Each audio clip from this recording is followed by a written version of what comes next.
guys, welcome back to The Bright Side. Macy here, The Bright Side Girl, and today we're going to be doing my October reading wrap up. So this is going to be everything I read in October after the end of Not So Scary-a-thon, my fall Halloween themed readathon, which ended on October 5th. I will link my Not So Scary-a-thon reading wrap up as well as the reading vlogs for Not So Scary-a-thon if you want to see the couple of books that I read for the first part of October. This is going to be everything I read after that, and I got through quite a bit because October might be my favorite reading month and the one that I go really hard for. I have an entire huge Halloween TBR bookshelf of things that I try to read around Halloween fall season, and October especially I try to get in as many books as possible, and I did pretty good, and I own all of the books that I read, which was exciting. I've been trying to read like 70% of the books that I own and then like 30% of ones that I don't own or are new releases. As usual, I have put them in order of least favorite to favorite via star ratings. I did almost all of these on audio, so I will list the narrator down below while I'm talking. Last year, I had kind of an okay October.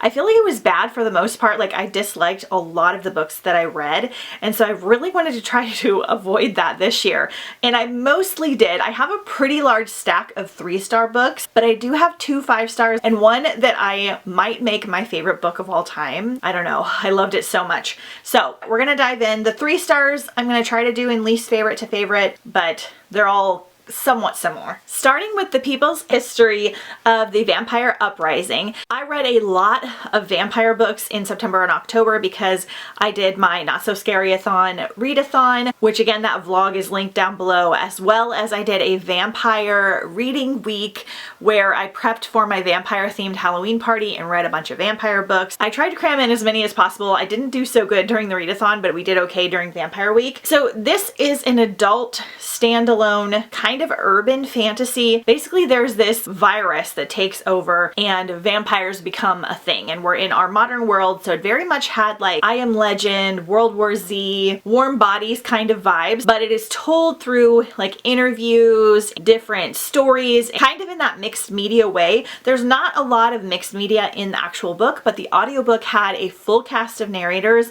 and was done really, really well. I found this very interesting. It was like a 12-hour audio. I loved all the narrators. I was interested the entire time. However, it didn't really go anywhere. It didn't have like an overarching story that had like a satisfying ending. It literally just felt like kind of like a history book, not in like a bad way, but there were just very specific things about the virus and people that worked for like the CDC, and then things to do with politics and how our world changed, and it was all like super, super interesting, but it's definitely not like a gothic vampire read that you're used to.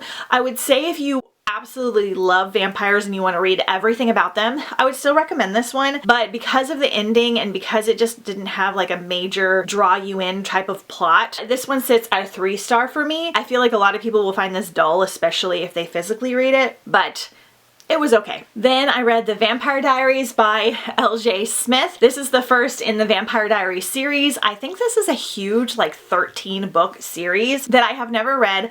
I absolutely adore the TV show. I was warned before going in that this is very different from the TV show. Elena doesn't have a brother. The Salvatore boys are Hispanic. We have a little bit of a different friend group. Slightly different scenarios happen.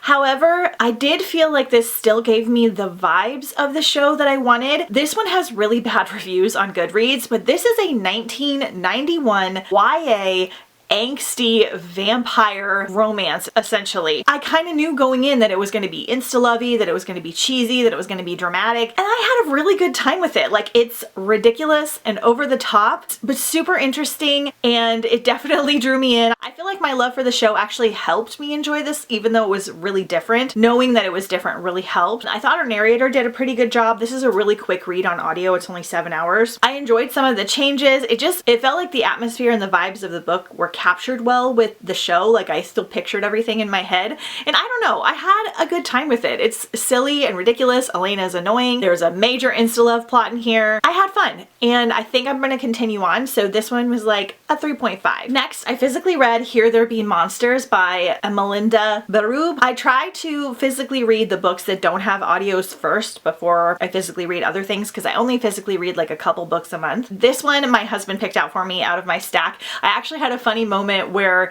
one night I think it was like right after Not So Scary-a-thon, I went through my entire like Halloween shelf, and I only had like 6 books that didn't have audiobooks. So I went through and I listened to the first like 2 minutes of every audiobook to see if I liked the narrator and the vibes, and every single book I was like, oh, that sounds so good. Oh, I can't wait to read that. Oh my gosh, this sounds incredible. So I had a really hard time. This one I felt like the narrator was okay, and it was one of the options I gave my husband, and he thought the cover was fun. This one I'm really sad is in this 3-star category because I was having such a good time with it. The atmosphere for fall was perfection. The slightly spooky vibes were incredible. So in this one, we're following 16-year-old Skye. She is done playing knight in shining armor for her insufferable young sister Deidre. Moving across the country seems like the perfect chance to start over and reinvent her life. In their isolated new neighborhood, Skye manages to fit in, but Deidre withdraws from everyone, becoming fixated on the swampy woods behind their house and building monstrous sculptures out of sticks and bones. Then Deidre disappears. And when something awful comes scratching at Skye's window in the middle of the night, claiming that she's the only one who can save Deidre, Skye knows she will stop at nothing to bring her sister home. So the atmosphere of this one and the creepy woods and swamp were so perfect, and I was just so sucked in. This one has extremely dramatic angsty teenagers though, like they are all kind of insufferable and you just kind of want to come and like shake them because they're all so annoying. And then the ending of this one was kind of left open-ended, like a tiny bit. I was just kind of like, wait, what happened? The conclusion wasn't quite what I wanted. However, I feel like this one will kind of stick with me for a while because the imagery was so strong. So this one was like a 3.5 star for me. I do recommend it if you just love spooky season and you love a good atmosphere, but just know this is like a solid YA book. There are some like annoying teenagers in here. Unfortunately, not quite a 4-star. Then I read episode 13 by Craig DeLuey. I actually got this one brand new on Amazon, which I never do because I wanted to read 1 or 2 mixed media books for spooky season, and this one has again some of those kind of mixed media things. Again, another full cast audio, again another adult standalone. This one looks a lot scarier than I feel like it is. I don't know, I feel like this might really scare some people. It didn't really scare me, I just found it really interesting. In this one we have Fade to Black, and it's the newest hit ghost hunting reality TV show led by husband and wife team Matt and Claire Kirkland.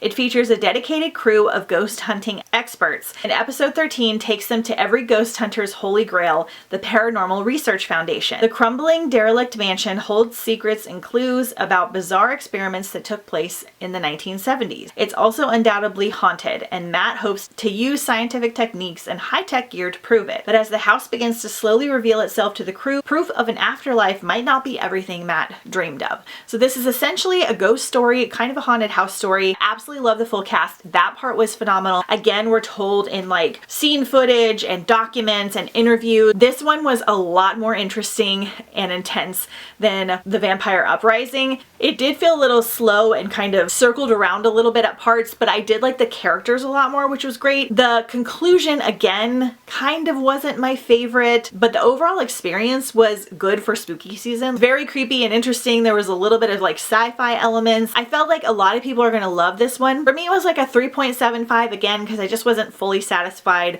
with the overall ending. But again, the imagery was really strong in here. The audio was great. It is a little bit on the scary side. So like a 3.75. Now entering Adamsville by Francesca Zappia. I wanted to read this one last year for Not So Scary-a-thon, and I finally got to it. This one has such a cool premise, and it's also just such a fun, pretty book. In this one, we are in Adamsville, and it's full of ghosts. They haunt the old coal mine, they take long walks along the lake, and they watch visitors from the storefronts. In Adamsville, ghosts and their stories are a way of life, attracting the visitors that keep their small town alive. But Zora knows that the ghosts are real and not just a tourist trap, and she knows what lies hidden in the darkness. Now Zora is being framed for a crime she didn't commit. With the supernatural running amok in Adamsville, she must track down the true culprit, clear her name, and protect her family and friends, and the entire town from creatures set on destruction. I thought this was such a unique take on ghosts. There were different kinds of ghosts in here. Our main character has the ability to see and kind of talk to them, which is really interesting. You kind of uncover why. This one does have a little bit more like somber, darker, slower vibes at times, which of course it's a dark book, it's a ghost book. I was hoping that it would be a little bit more on like the fun, quirky side,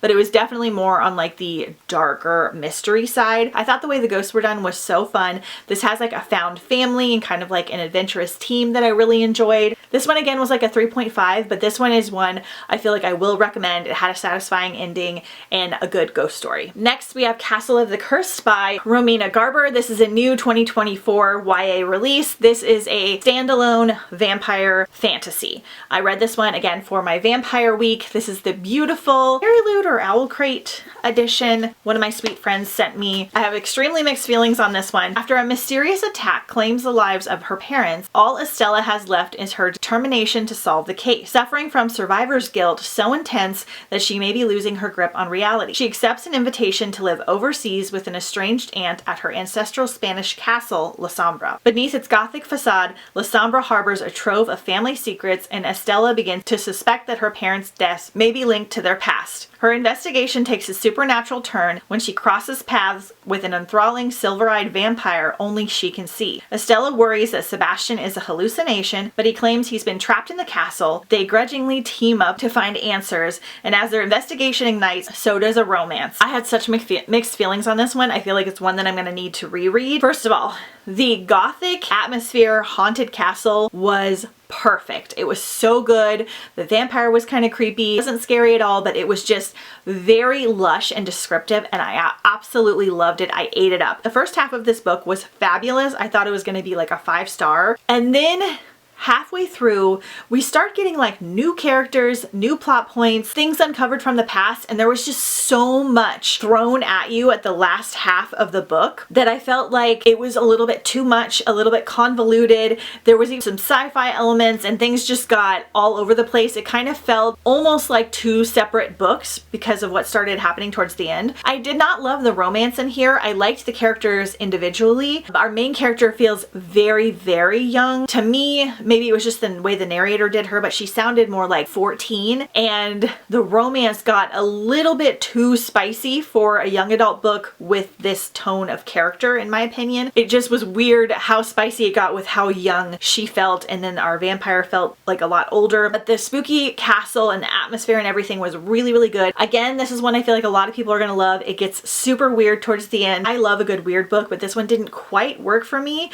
or maybe I didn't fully grasp it all because there was so much happening. So it is one I will reread in the future, and it is one that I will still recommend, especially to vampire lovers or like spooky house, spooky castle lovers, because if you're big on atmosphere, this is such a good atmosphere, and I will read more from this author. But again, like a 3.5. I liked the narrator for this one, but again, she does make it feel a little bit younger than maybe it was. That's just something good to know going in. Next we have Beast is an Animal by Petronelle van Arsdale. Finally got to this one. I absolutely love her The Cold is in Her Bones book. It's one of my favorite reads for fall. Atmospheric, it's magical, it's a little bit sad, it's so good. So this one, the writing was very similar. It is very magical. It reads kind of like a very dark, grim fairy tale. In this one, Alice was 7 the first time she saw the Soul Eaters, twin sisters that radiate an energy that excited Alice. Through them, she felt the wildness of the forest and the beast within. Too late, she learned of their powers to destroy. By the time she was 15, Alice knows too much about both the lure and the danger of the Soul Eaters. She lives in a world of adults who are terrified of their power, who cower behind high walls and grim rules. Fear of the Soul Eaters and the beast rule their lives, and even more, they fear the ways in which the beast may lurk among them and within girls like Alice. Again, it really reads like a dark, grim fairy tale. Things I didn't love about this is we have some religious things because they are kind of persecuting people if they think they are involved with the beast or the Soul Eaters in like that religious way. It kind of read like the movie The Village, kind of gave me those kinds of vibes, which I love that movie. At parts it felt like it dragged on a little bit, even though this is such a short read. I just didn't wind up loving this one quite as much as I loved her other book, even though it had very similar vibe. Again, the atmosphere was incredible. I loved the darker fairy tale vibes about it. I love the creepy forest and the beasts and the Soul Eaters. I just didn't love all the religious plot points, and it was a little bit of a hard read at sometimes because the townspeople were so hard on certain girls for different things. Again, this is sitting at like a 3.5, but the narrator for this one was amazing. Next, I reread The Raven Boys by Maggie Stiefvater because I wanted to read at least 1 or 2 books that I have been meaning to get to for a very long time. And I have read this one before, but I did not remember much of it because it's been like 4 years, and I have never read the next ones in the series. So I reread it. I'm so glad because I did not remember very much at all. In this one, every year, Blue Sargent stands next to her clairvoyant mother as the soon-to-be dead walk past. Blue never sees them until this year when a boy emerges from the dark and speaks to her. His name is Gansey, and he is a rich student at Aglenby, the local private school. Blue has a policy of staying away from Aglenby boys, known as the Raven Boys. They can only mean trouble. But Blue is drawn to Gansey in a way she can't entirely explain. He is on the quest that has encompassed 3 other Raven Boys: Adam, the scholarship student who resents the privilege around him; Ronan, the fierce soul whose emotions range from anger to despair; and Noah, the taciturn watcher who notices many things but says very little. For as long as she can remember, Blue has been warned that she will cause her true love to die. She doesn't believe in true love and never thought this would be a problem. But as her life becomes caught up in the strange and sinister world of the Raven Boys, she's not so sure anymore. This one is, again, fabulous atmosphere. We've got clairvoyance, we've got a dead Welsh king, we've got magic and ley lines, and just a lot of good, like, slightly spooky, magical vibes. I loved the Raven Boys. I love like a found family with new friendships. I loved Blue. I loved her family. It was very quirky and unusual. I liked the magical elements in here. It gives kind of witchy vibes as well. I liked the plot twist. Was really interesting and surprising. And yeah, this is just such a good one and such a great one for fall. This is like a 4-star for me. It didn't make the 5-star level. That could change as I continue to read the series and fall in love with the characters. I did enjoy the narrator as well. And yeah, we'll continue on with the series. Next 4-star is Mere Mortals by Erin Jade Lang. This is again one of the vampire books I read for Vampire Week. This one kind of took me by surprise. I was not expecting it to be a 4-star. We have Charlie and her brother, and they have been teenagers for a very long time. She and Reg were turned vampire over a century ago. Ever since, they have been beautiful, powerful, and immortal. Eternal youth, bottomless bank accounts, and living forever. What could be better? So it's a nightmare come true when, as punishment for one careless mistake, they're expelled from the vampire community and dumped in the middle of nowhere, Iowa, doomed to live as mere mortals. We're following brother and sister vampire, and they're in this literal town called Nowhere, in the middle of nowhere in Iowa, and they are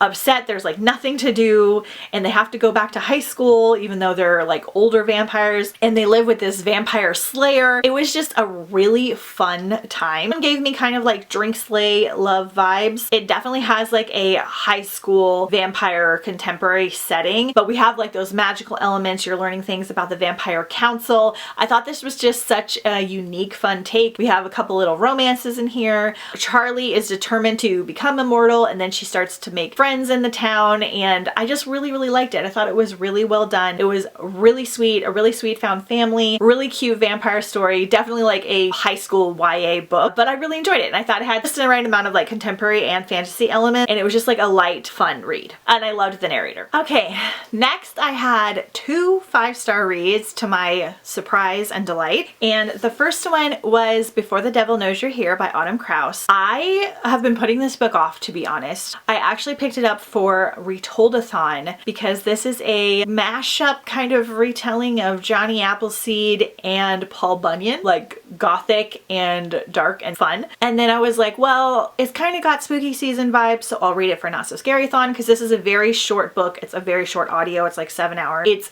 absolutely beautiful. Look how pretty this naked book is. This is just the regular hardback, you guys, that I got on Amazon. And the author was so kind to send me an extra copy to use for the Retoldathon giveaway, and her and I have like a slight little rapport now, which is really cool. I need to read her other book, which is A Dress for the Wicked, and then she has a really exciting new one coming out next year. I was nervous because she was so kind, and because I was kind of like hyped about it. I was like, if I wind up not liking this because I never read from her before, I will feel so bad because maybe it'll get too dark, or maybe the writing is not good. And I really loved this. I thought it was fabulous. ridiculous. So I'll read you the synopsis. In 1836 Wisconsin, Catalina lives with her pa and brother in a ramshackle cabin at the edge of the wilderness. Mama died years ago and the harsh winters have brought the family to the brink of starvation. Catalina has replaced her poet's soul with an unyielding determination to keep pa and her brothers alive, period. Pa takes suddenly ill. Catalina tries everything to revive him, but as soon as the illness claims him, a strange man appears, a man covered in bark, leaves growing from his head, and sap dripping from his eyes. Before Catalina can stop him, he scoops up her brother and disappears, leaving behind a bird with crimson wings. She can't let this man, if that's what he is, have her brother. With no idea where they've gone, she grabs Pa's knife and Mama's Durango and follows the bird. This was like another dark gothic fairy tale. I don't even know how to fully describe it. The atmosphere and the descriptions in this one were perfection. I loved the like tree man, sap in his eyes, and the descriptions of him. It had a lot to do with like apple trees, which if you guys don't know, I'm kind of obsessed with apples. We used to have a big apple tree on our old property. We have a little one here. I just have like me and apples. We have like a bond, and this has a lot to do with culture and it has some romance, and it was just well done and wrapped up for such a short book. I don't know, it just wrapped up so well. The ending was really, really good and I really loved it. It was gothic, it was delicious, it had plant and nature magic. I liked our main character and I don't know, I just thought it was fabulous. The narrator for this one was also really, really good. I think there might have been two narrators actually, both fabulous. I really enjoyed my time. I did it in one sitting on audio while I was working and it was a 5-star for me. Yay! Lastly, my most anticipated book of the year, besides Wisteria, which is also amazing, was The 13th Child by Erin A. Craig. I pre-ordered this one, which if you know me, I almost never buy books new, and I especially almost never pre-order, although I did do a couple this year. This is the Barnes & Noble edition, which is so beautiful, and if you guys know the story, the gold edges of this book and like the candles are so perfect for this story and fit so well. Like there was a lot of thought put into this book.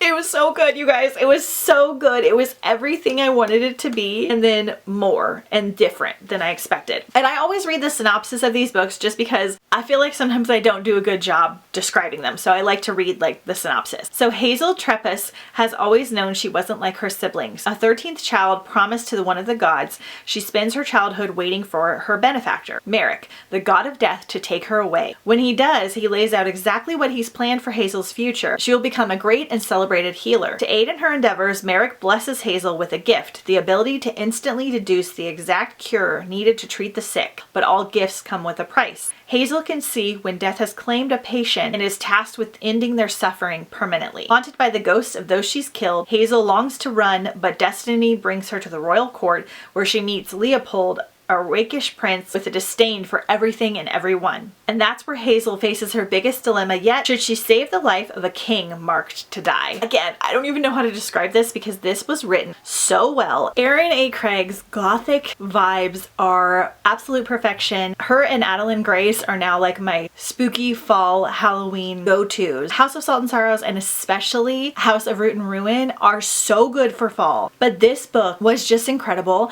Apparently I am so obsessed with books that have death as a character. Like I love Belladonna, I like Scythe, I liked Addie LaRue. Like there are so many books like that and I love them all. I don't know if they're just done with such a unique atmosphere and vibe about them, but this had so much going on in the best way possible. It didn't feel like too much and the story just progressed in such a beautiful, lovely, well thought out way. Her writing is so lush and descriptive and gothic. It was just absolutely incredible and the ending was just like top notch. I just feel like this is one that's going to stick with me for an incredibly long time. I feel like it's now like my top favorite book. The narrator was absolutely phenomenal as well. This was not a spooky read, by the way, but it did have like all those gothic kind of like slightly creepy elements, but it had so much more to the story and so many different plot points that tied together so well, and it was just so easy to follow. This was a 17-hour audiobook that I did in like 2 days because it was so well written. I just cannot wait for anything Erin A. Craig writes now because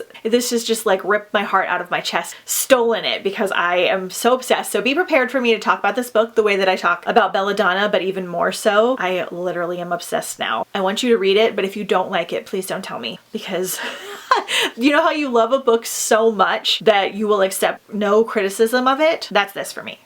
So top new favorite read. Also, I will say that this is young adult, but if you are one that isn't sure about young adult or doesn't always love young adult, this is written so well. It's just a beautiful, lush story. It doesn't feel that like young vibe that a lot of the young adult books feel like. Our character is like 17 or 18 in the book, but this is a mature, well-written story. It's just a good story for all ages. So if you're an on the fence about young adult books person, I would still pick this one up if you like those kind of gothic, thoughtful, beautiful fantasy reads. So solid 5 stars. Okay, you guys, so that is everything that I read for October. Overall, I call this a success because even the 3-star reads, I still had such a good time with while reading. Like nothing felt like it was like super dragging on or like hard to get through. Everything had good fall, like October vibes as well. So I feel like this is one of the best Octobers that I've had in a while. Let me know if you've read any of these books or if any of them will make your TBR. Let me know some of your favorite reads from October down below in the comments. Don't forget to check out my November TBR to see some things that are on my radar for November.